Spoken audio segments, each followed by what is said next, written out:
미국에서 가장 신뢰받고 존경받는 대통령 한 분이 있는데 바로 에이브러햄 링컨입니다.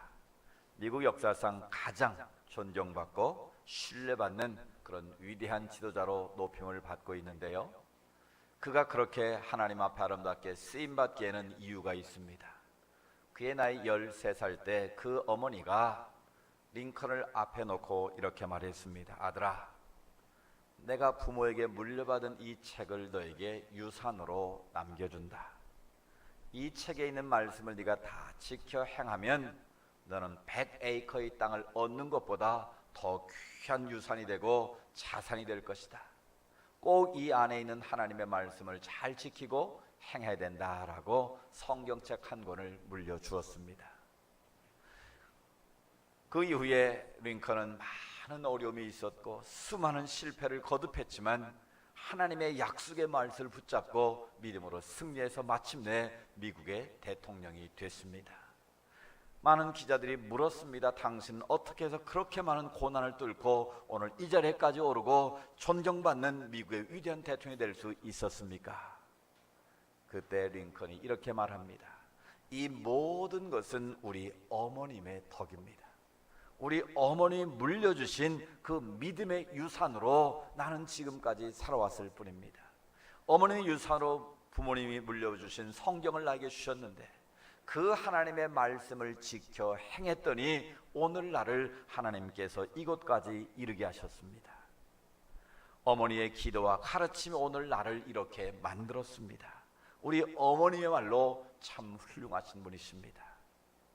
링컨을 링컨되게 만든 것은 그 어머님의 신앙의 가르침이자 그가 마지막 유산으로 물려진 성경책 한 권이 위대한 링컨으로 만들었다라는 것입니다. 여러분, 에이브러햄 링컨의 어머니는 아들 링컨에게 성경을 유산으로 물려주었습니다. 언젠가 오늘 이 세상을 우리가 떠나게 될 터인데 여러분은 여러분의 자녀들에게 무엇을 남겨주기를 원하십니까? 어떤 유산을 남겨주기를 원하십니까?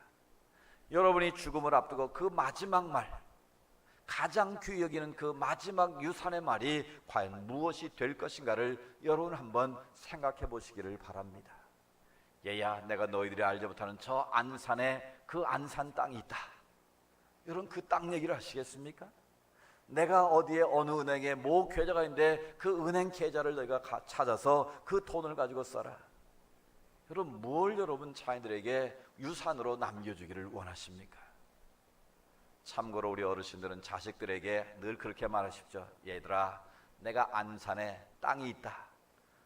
안산에 안산 땅이 있는데 늘 기억해라. 내가 죽게 된 날 내가 너에게 그 땅을 줄 것이다.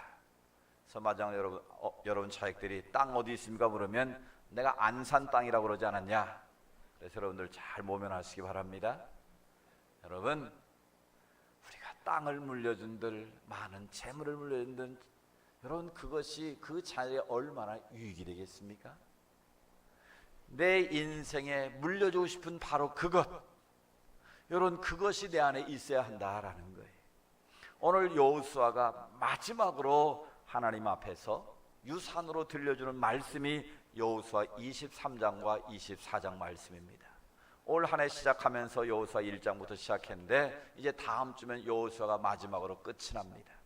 23장과 24장은 여호수아의 유언의 말씀을 들려주는 내용이에요. 유언은 법적인 효력을 가지지 않습니까?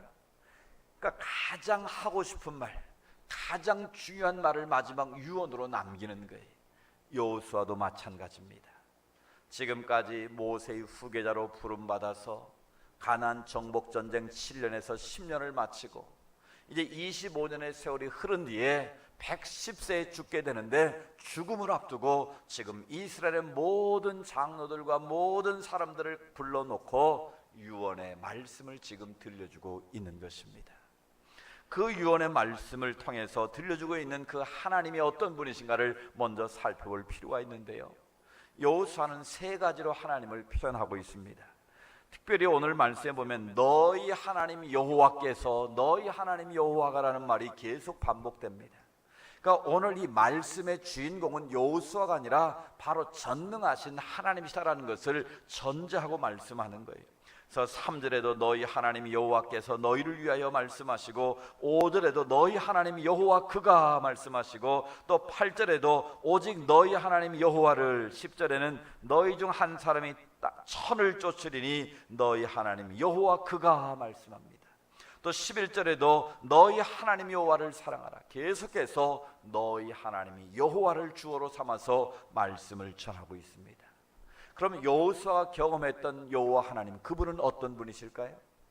첫 번째로 에베네셀의 하나님이심을 강조합니다. 이것은 에베네셀 말은 여기까지 도우셨다라는 뜻이 있습니다. 사무엘이 미스바 센 사이에 돌을 세우고 에베네셀의 하나님이라고 불렀습니다. 하나님께서 여기까지 도우셔서 블레셋을 물리치시고 승리하게 하셨다라는 거예요. 그래서 여기까지 도우신 하나님의 은혜를 에벤에셀이라고 표현합니다. 여호수아는 바로 그것을 깨달았습니다. 오늘 본문 3절에 보면 너희 하나님 여호와께서 너희를 위하여 이 모든 나라에 행하신 일을 너희가 다 보았거니와 너희 하나님 여호와 그는 너희를 위하여 싸우신 이시니라. 아멘. 여호수아가 지난 날을 돌이켜보니까 하나님께서 우리나라에 행하신 모든 일들을 너희가 다 보지 않았느냐라고 지금 강조하고 있다는 거예요. 우리가 어떻게 우리 조상들이 홍해를 건넜고, 우리가 어떻게 요단강을 건넜고, 우리가 어떻게 해서 가나안의 7 족속들과 싸워서 이길 수 있었는지, 그 모든 것은 누가 행하셨다? 하나님이 행하셨다라는 거예요. 하나님께서 우리를 위해서 싸워주신 결과였다라는 것입니다. 그래서 에베네셀의 하나님을 너희는 기억해야 된다라는 겁니다. 오늘 우리는 어떻습니까? 우리가 이 자리에 오기까지 우리의 수고와 우리의 노력이 있었습니다. 그러나 그 모든 것의 이면 속에는 하나님의 돌보심이 있었던 줄로 믿습니다. 에베네셀의 하나님, 여기까지 도우신 하나님의 손길이 있었기에 여기까지 올 수 있었지, 내 힘과 내 능력으로는 도저히 이 자리까지 올 수가 없었다라는 거예요. 여기까지 도우신 에베네셀 하나님, 그 은혜를 늘 기억하며 살아갈 수 있기를 원합니다. 내 힘으로 내 노력으로 가는 것이 아닙니다. 하나님이 도와주지 아니하시면, 하나님이 돌보지 아니하시면 오늘 우리는 하루도 살아갈 수 없는 연약한 인생을 고백하시고 하나님의 은혜를 기억하며 감사하며 사는 인생 되기를 원합니다.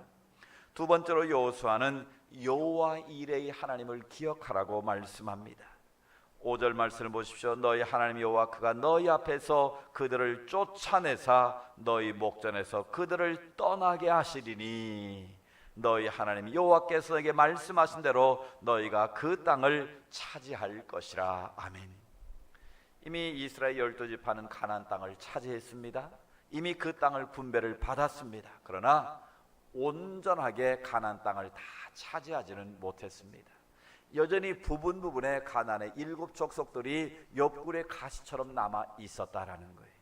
그런데 오늘 여호수아는 아직 그 땅을 완벽하게 차지하지는 못했지만 너희가 강하고 담대한 믿음으로 그 땅을 향해서 나아가면 하나님께서 그 땅을 어떻게 하신다? 차지하게 하실 것이다. 그들을 다 몰아내고 반드시 약속하신 대로 그 땅을 너에게 주실 것이다 라고 다시 한번 강조하고 있는 것입니다. 바로 여호와 이레의 하나님, 아브라함이 하나님이 명령하신 대로 그 아들 이삭을 제물로 바쳤을 때에 하나님께서 그를 위해 여호와 이레의 은혜를 베푸시지 않았습니까? 이삭을 대신해서 하나님이 제물을, 숯불에 걸린 그 제물을 준비하셔서 대신 하나님께서 준비하셨다. 그래서 여호와 이레라고 말씀했습니다. 바로 여호와 이레의 하나님은 우리의 모든 앞으로의 쓸 것과 우리의 모든 미래를 준비하고 계시다라는 겁니다. 여러분, 내가 오늘 부족하다고 연약하다고 좌절하지 마십시오. 지나치게 염려하지 마십시오. 여호와 이레의 하나님께서 우리의 모든 쓸 것을 예비하시고 준비하고 계신 줄로 믿습니다. 요즘 노령사회, 초령사회 해가지고 노후가 불안하다 그래서 자꾸 언론에서 불안을 부추기고 있는데, 여러분, 여기까지 이끄신 하나님께서 여러분의 앞으로의 미래도 노후도 책임질 줄로 믿습니다. 여러분의 자녀도 마찬가지예요. 내 자녀를 내가 어떻게 할 수가 없지 않습니까? 그 자녀를 하나님께 맡기면 하나님께서 그 아이의 미래까지도 여호와 이레의 은혜로 지키실 줄로 믿습니다. 여호와 이레의 하나님, 그 하나님을 확실히 붙잡으시고 염려하지 말고 근심하지 말고 하나님 앞에 기도함으로 담대히 나아갈 수 있기를 원합니다. 세 번째로 임마누엘의 하나님을 기억하라고 말씀합니다. 이것은 바로 현재 하나님이 우리 가운데 함께 하신다라는 뜻 아니겠습니까? 장차 오실 메시아 이름을 임마누엘이라 하리라. 하나님이 우리와 함께 하신다라는 뜻 아니겠습니까? 오늘 본문 10절에 보면 너희 중 한 사람이 1000명을 쫓으리니 이는 너희 하나님 여호와 그가 너에게 말씀하신 것 같이 너희를 위하여 싸우심이라. 아멘. 과거에 싸우셨던 하나님께서 미래도 싸우실 뿐만 아니라 지금 이 순간에도 너희들 가운데 동행하셔서 친히 너희를 위해서 싸우고 계시다라는 것입니다. 여호와 하나님께서 지금 우리 가운데 동행하셔서 우리의 모든 삶 가운데 함께 하셔서 우리를 위해서 싸워주시고 우리를 지키시고 보호하고 계시다라는 것입니다. 사랑하는 여러분, 그 전능한 하나님이 지금 내 삶 가운데 함께 하심을 믿으십니까? 내가 어디로 가니 주님께 나와 동행하고 계심을 믿으십니까? 그 믿음을 가지고 사는 것이 하나님을 믿는 하나님의 사람들인 것입니다. 오늘 성경은 분명히 말씀합니다. 너희 한 사람이 1000명을 쫓아낼 것이다. 일당 천의 역할을 감당하도록 하나님께서 너희 가운데 함께하고 계시다라는 거예요. 제가 특공부대 근무할 때 우리의 구호는 일당 100이었습니다. 한 사람의 특공병이 100명의 적을 제압할 수 있어야 한다라는 거예요. 그것을 위해서 우리는 얼마나 많은 땀을 흘렸는지 모릅니다. 아침에 눈을 뜨면 제일 먼저 하는 것이 비가 오나 눈이 오나 추우나 더우나 공수 팬티 하나 딱 입고요, 다 옷을 벗고 그 추운 겨울을, 그 눈길을 10km 구보를 하루도 빠짐없이 했습니다. 그러면 그걸로 끝나는 게 아니에요. 그 다음에 태권도 특공모술을 1시간씩 합니다.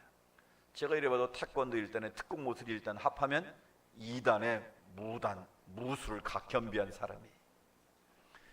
그것뿐만이 아닙니다. 매일 총검술을 하고요, 유격을 하고요. 육군의 유격하고는 퀄리티가 달라요. 목숨을 건 유격 훈련을 받습니다. 그래서 사격도 그냥 이런 거 하는 거 아니에요. 우리는 자동화 사격장이 있어요. 거기 가면요 100m, 500m 이게 쫙 있어가지고요, 딱 사로에 서면 갑자기 여기서 막 벌떡벌떡 막 일어납니다. 그러면 그걸 정확하게 조준해서 주어진 시간에 다 쓰러뜨려야 돼요. 그래야 특공병의 자격이 주어지는 거예요. 그리고 나서요 낙하산을 타러 가는 거예요. 그 낙하산을 타려면 한 달간에 정말 제일 더울 때 훈련 받는다고 그러지 않았습니까? 정말 물만 보면 막 흙탕물이라도 자기도 모르게 본능적으로 뛰어가서 그 물을 손으로 막 옮겨서 먹는 그런 상황이에요. 그런데요, 정신적으로 무장하면 흙탕물을 아무리 마셔도요 배탈 하나도 나지 않아요. 그렇게 훈련을 시키는 거예요. 왜? 일당 100의 역할을 해야 되니까요. 그 훈련을 다 받고 나면요 세상에 두려울 게 없어요. 근데 제 머릿속에 기억이 남는 말이 있어요. 그 조교가 항상 우리에게 하는 말이 뭔 줄 아세요? 제군들이 지금 흘리는 땀 한 방울은 앞으로 너희들의 피가 될 것이다. 생명이 될 것이다.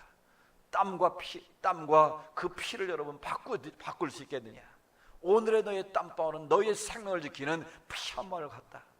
그러니까 주저하지 말라는 거예요. 훈련받는 것을 두려워하지 말라는 거예요. 여러분, 그렇게 해서 제가 생명수당을 매달 10,000원씩 받았어요. 그 당시 육군 병장 월급이 4,500원인데 그건 따로 받고 생명수당으로 막 헬기 레페를 타고 엄청난 훈련을 받으니까 사고도 많이 하고 죽기도 많이 하거든요. 그러니까 생명수당을 10,000원씩 줍니다. 근데 돈으로 주는 게 아니라 통장을 만들어 가지고 제대할 때 통장으로 주더라고요. 여러분, 왜 이렇게 생명수당까지 주면서 훈련을 시키겠습니까? 한 사람이 100명을 감당할 수 있는 특공병이 되라는 거예요. 근데 여러분, 오늘 성경은 일당 몇을 말합니까? 한 사람이 1000명을 쫓는다고 그랬어요. 일당 1000의 역할을 감당하게 하신다는 거예요. 누가? 하나님께서 저와 여러분을 일당 1000의 역할을 감당하도록 그런 능력과 그런 여러 가지 역사를 보여주겠다라는 거예요. 그래서 오늘 설교의 제목이 일당천을 이루시는 하나님이에요. 오늘 여러분 가운데 그런 능력이 있기를 원합니다. 일당천을 이룰 수 있는 하나님의 능력을 덧입어야만 우리가 이 세상에서 승리할 수 있지 않겠습니까? 하나님의 약속의 땅을 우리가 차지할 수 있고 믿음의 주인공으로 우뚝 설 수 있지 않겠습니까? 우리가 일당천의 역사를 이루는 하나님의 사람이 되려면 오늘 성경 말씀에 귀를 기울이십시오. 여호수아가 유언으로 주시는 이 일당천의 말씀을 우리가 마음에 새길 때 이 역사가 우리 가운데 임할 줄로 믿습니다. 첫 번째, 일당천의 역사를 이루면 하나님의 말씀을 붙잡고 살라고 말씀하십니다. 뭘 붙잡으라고요? 하나님의 살아있는 말씀을 붙잡고 살으라는 거예요. 이미 여호수아 2장 5절 한 장 앞에 보면 이렇게 말씀합니다. 오직 여호와의 종 모세가 너에게 명령한 명령과 율법을 반드시 행하여 너희 하나님 여호와를 사랑하고 그의 모든 길로 행하며 그의 계명을 지켜 그에게 친근히 하고 너희의 마음을 다하며 성품을 다하여 그를 섬길지니라. 아멘. 여호수아의 말씀 속 머릿속에는 항상 하나님의 말씀이 들어있어요. 이미 여호수아 1장에 보면 여호수아가 모세가 죽고 두려워 떨고 있을 때 하나님께서 하신 첫 번째 말씀이 뭐였습니까? 강하고 담대하라. 오늘 우리 표현처럼 강하고 담대하라고 하나님이 말씀하셨어요. 그럼 뭔가 이유가 있어야 강하고 담대할 수 있지 않겠습니까? 네가 하나님의 말씀을 주야로 묵상하라는 거예요. 그 하나님의 말씀을 붙잡고 살면 네가 어디로 가든지 너를 대적할 자가 없고 내가 너를 형통하게 하리라. 아멘. 하나님의 말씀을 붙잡고 여호수아는 지금까지 살아온 거예요. 그래서 가나안의 정복 전쟁에서 승리할 수가 있었던 거예요. 그래서 여호수아는 마지막 유언의 말씀으로 오늘 우리가 이렇게 된 것은 절대적으로 하나님의 약속의 말씀을 붙잡고 살았기 때문이라는 거예요. 그래서 너희가 내가 죽더라도 하나님의 말씀을 절대로 무시하지 말고 떠나지 말고 하나님의 말씀 안에 거하라는 것입니다. 그 말씀 안에 거할 때 그 말씀을 지켜 행할 때에 하나님께서 너희가 어디로 가든지 형통케 할 것이라고 말씀하는 것입니다. 그렇습니다. 여러분 지금 무엇을 붙잡고 사십니까? 여러분이 눈에 보이는 세상의 줄은 다 어쩌면 썩은 줄입니다. 잠시 있다 사라질 줄들입니다. 그러나 하나님의 말씀은 어제나 오늘이나 영원토록 영원하신 줄로 믿습니다. 푸른 마르고 꽃은 시드나 하나님의 말씀은 영영이 서리라. 아멘. 영원히 없어지지 않는 하나님의 말씀을 붙잡고 사는 인생이 일당천의 역할을 감당할 수 있다는 거예요. 여러분 하나님의 말씀을 계속 읽으시기 바랍니다. 그 말씀을 묵상하시기 바랍니다. 그리고 그 말씀을 지켜 행하시기 바랍니다. 말씀을 듣고 지나버리면 하나의 소리에 불과합니다. 그러나 내게 주신 그 말씀이 레마의 말씀이 돼서 내 심령 골수를 찔러 쪼개게 될 때에 그 한마디 말씀 내 마음에 새기고 그 말씀대로 지켜 행하면 어디로 가든지 형통케 할 줄로 믿습니다. 일당천의 은혜를 여러분 가운데 베푸실 줄로 믿습니다. 두 번째로 여호수아의 유언은 무엇입니까? 하나님을 가까이 하고 살라고 말씀하십니다. 누굴 가까이 하라고요? 하나님을 가까이 하라는 거예요. 8절을 보십시오. 오직 너희 하나님 여호와께 가까이 하기를 오늘까지 행한 것 같이 하라. 아멘. 오늘도 우리가 지금까지 하나님께 가까이 하고 살아온 것처럼 앞으로도 너희가 하나님을 가까이 하며 살라라는 거예요. 성경은 계속 강조합니다. 여호와를 가까이 함이 내게 복이라. 아멘. 여러분 세상 것 가까이 하면 그것이 우리에게 화가 될 수 있습니다. 그러나 영원한 생명이 되시는 하나님을 가까이 하면 그것이 바로 우리에게 복이 된다라는 거예요.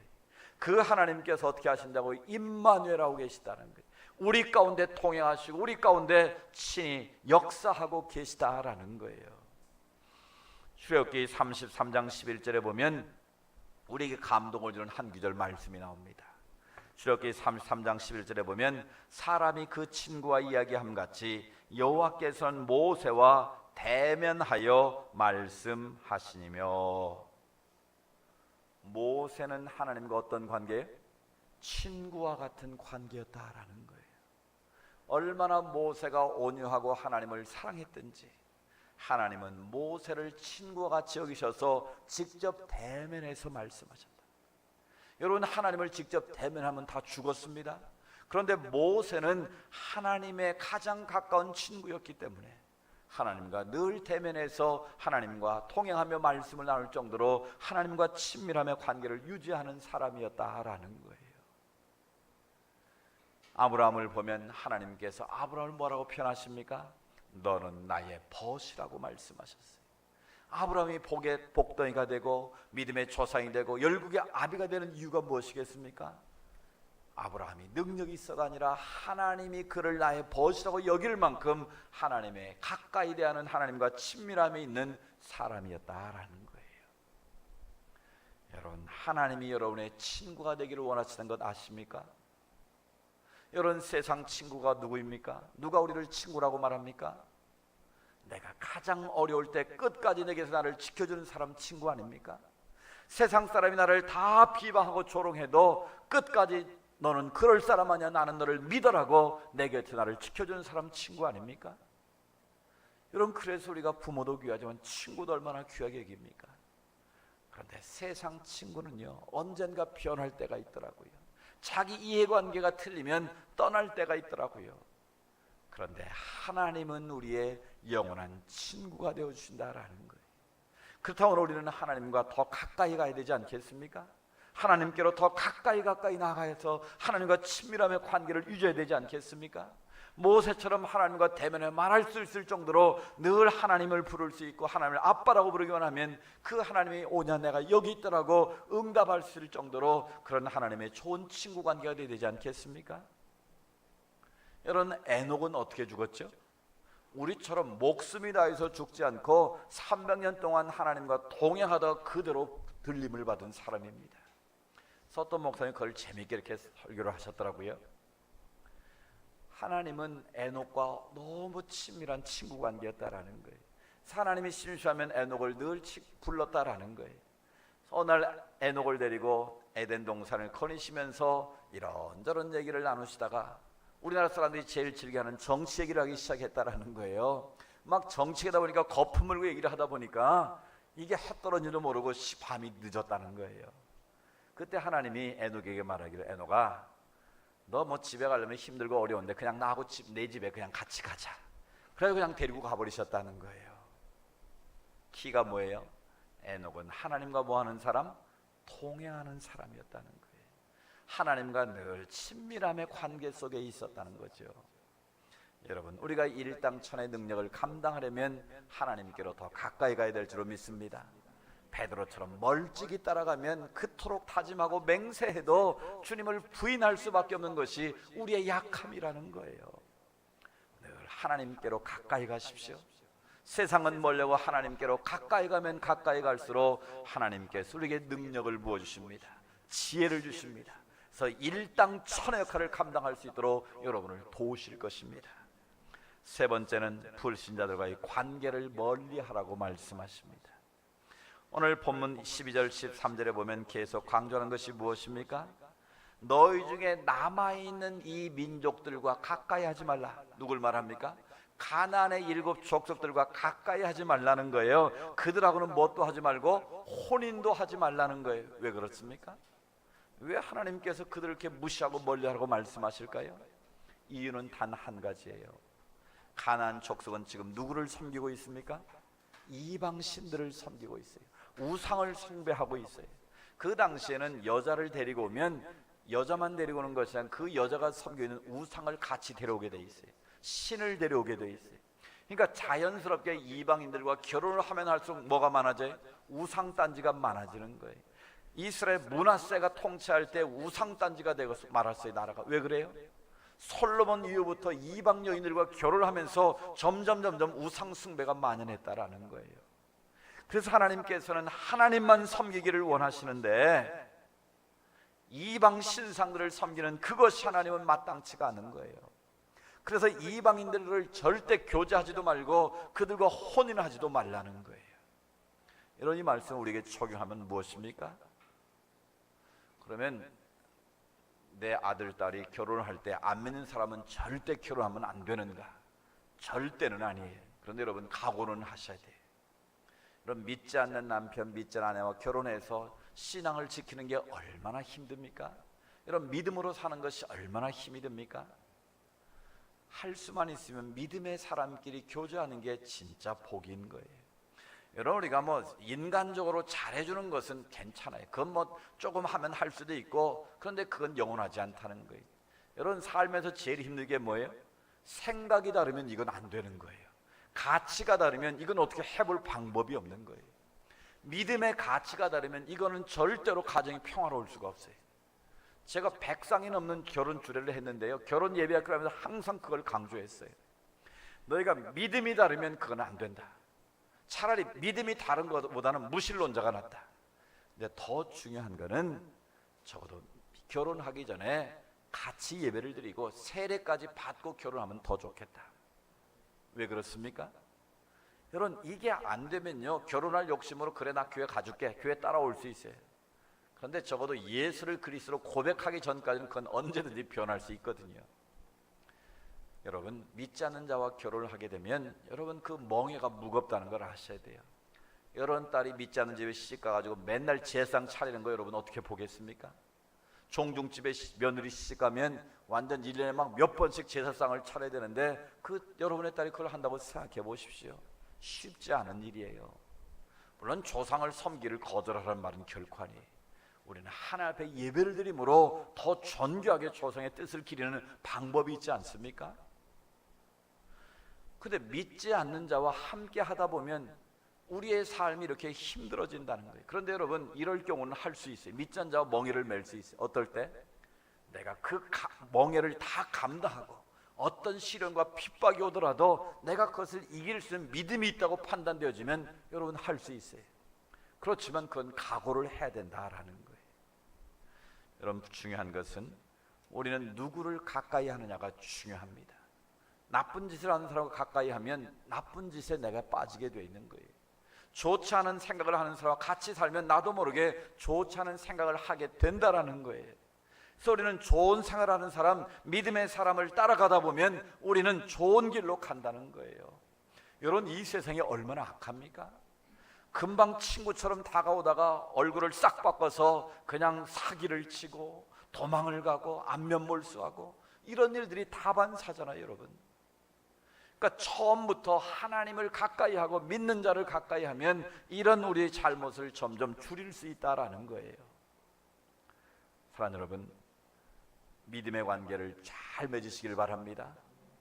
헛된 길을 쫓는 자들과 같이 하다 보면 나도 모르게 물들게 되고 그것에 의해서 내가 어려움을 당하고 힘들게 될 수 있다라는 거예요.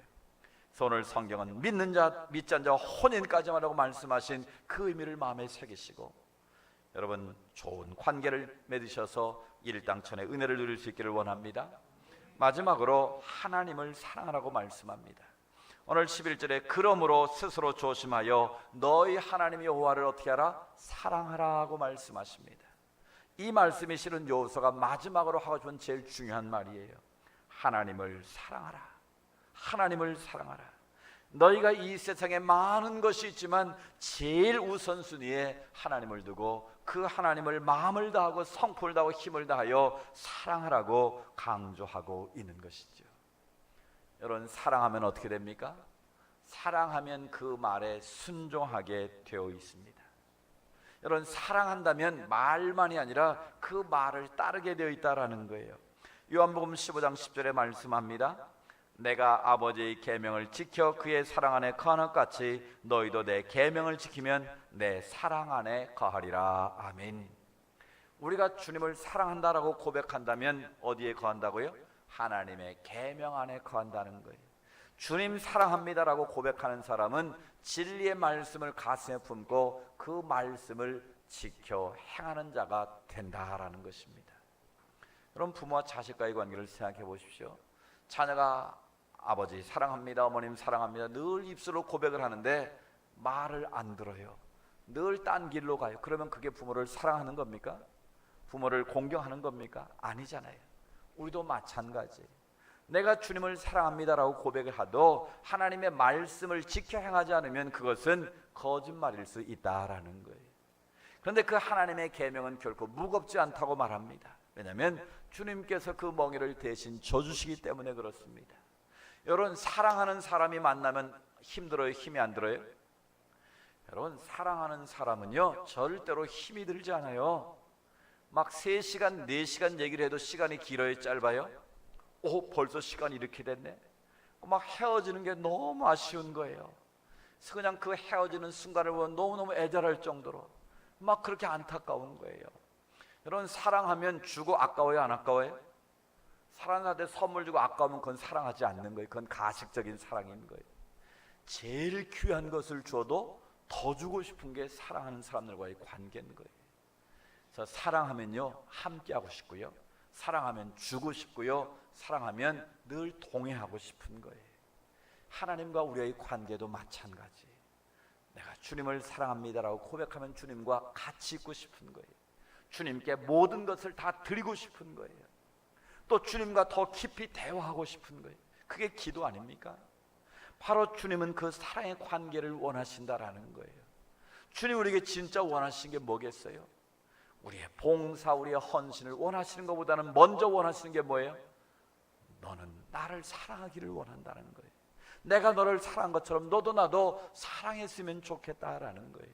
그 사랑의 관계만 되면 나머지 모든 것은 저절로 되는 거예요. 그래서 예수님께서 베드로를 부탁하지 않습니까? 배신하고 도망친 베드로, 이제는 고기나 잡겠다고 바닷가 갈리로 돌아가서 고기 잡는 베드로를 부활하신 주님이 친히 찾아가서 말씀하십니다. 요한의 아들 시몬아, 내가 이 모든 것보다 나를 더 사랑하느냐? 베드로가 얼마나 염치가 없습니까? 절대로 죽어도 부인하지 않겠다고 맹세했는데 어린 계집종 앞에서 모른다고 부인만 한 것이 아니라 저주까지 하면서 모른다고 잡아댔던 베드로입니다. 그런 베드로를 찾아서 요한의 아들 시몬아, 네가 나를 사랑하느냐 물었을 때에 베드로가 염치는 있었던지, 주님 그거 왜 물으십니까? 주님 내 마음 아시지 않습니까? 내 양을 먹이라고 사명을 주십니다. 근데 주님이 또 묻습니다. 요한의 아들 시몬아, 네가 나를 이 모든 것보다 더 사랑하느냐? 그러니까 세상의 모든 것보다 네가 나를 사랑할 수 있겠느냐라고 주님이 묻습니다. 그때 베드로가 또 염치가 없으니까 또 물으니까, 주님 왜 그러십니까? 다 아시지 않습니까? 내가 주님을 사랑하는 줄 주님께서 아시지 않습니까? 근데 이 원어에 보면요, 네가 나를 이 모두가 더 사랑하냐 물을 때 그 사랑이라는 단어가 이 필로스예요. 네가 우정의 관계라도 네가 나를 사랑할 수 있겠니라고 물은 거예요. 네가 친구 관계의 의리를 지킬 만큼 그 사랑이라도 나에게 보일 수 있겠니라고 물으신 거예요. 그리고 내 양을 치라고 말씀하시잖아요. 또다시 사명을 주시는 거예요. 그 세 번째 삼세판 주님이 물으셨어요. 그때는요 주님 뭐라고 물었냐면, 사랑이란 단어가 달라졌어요. 네가 아가페의 사랑으로 나를 사랑할 수 있겠느냐라고 물으시는 거예요. 즉 내가 너를 위해서 십자가를 진 것처럼 너도 나를 위해서 십자가를 지는 그 사랑으로 아가페의 사랑, 목숨까지 내놓고 나를 사랑할 수 있겠느냐라고 물으신 거예요. 그리고 내 양을 먹이라고 다시 사명을 주십니다. 그리고 주님 뭐라고 말씀하십니까? 네가 지금까지는 네 발로 다녔지만 이제 네가 띠를 띠고 나를 위해서 죽게 될 것이라고 말씀합니다. 나처럼 십자가에 죽을 것을 베드로에게 미리 예고해 주셨다라는 사실이에요. 그렇습니다. 주님 오늘 우리에게 그렇게 물으시는 거예요. 네가 이 세상에 그 모든 것보다 나를 더 사랑할 수 있겠니? 내가 너를 위해서 목숨까지 다 바쳤는데 그 아가페의 사로 나를 사랑할 수 있겠느냐고 주님 오늘 우리에게 다가오셔서 묻고 계신 것입니다. 우리가 주님의 그 아가페의 사랑으로 주님을 사랑할 수만 있다면 오늘 그 사랑은 모든 것을 이기는 능력이 되고 힘이 될 줄로 믿습니다. 이런 세상에서 가장 무서운 힘이 무엇입니까? 바로 사랑의 힘입니다. 사랑은 모든 생명까지 내어줄 수 있는 역사를 일으키는 것입니다. 오늘 여호사를 통해 주시는 유언의 말씀을 우리가 함께 들었습니다. 에베네셀 하나님, 여호와이레 하나님, 임마누엘 하신 그 하나님께서 오늘 우리의 삶 가운데 일당천의 능력을 베풀고 역사를 일으키기를 원하십니다. 그 비결은 바로 하나님의 말씀을 붙잡는 것입니다. 그 어떤 것보다도 하나님께로 더 가까이 나가는 것입니다. 그리고 세상의 헛된 것들과 교제하지 않고 오직 하나님께로 가까이 나아가 하나님의 사람들을 귀히 여기는 것입니다. 그리고 오늘 마지막 말씀처럼 하나님을 목숨 걸고 사랑하기만 하면 어떤 상황에서도 일당천의 능력을 발휘하는 하나님의 사람들이 될 줄로 믿습니다. 하나님의 약속의 땅을 차지하는 믿음의 주인공들이 될 줄로 믿습니다. 일당천의 역사를 주시는 하나님, 그 하나님을 더 깊이 사랑하셔서 이스라엘 백성들이 주셨던 그 은혜가 우리 모두에게도 임할 수 있기를 주의 이름으로 축복합니다.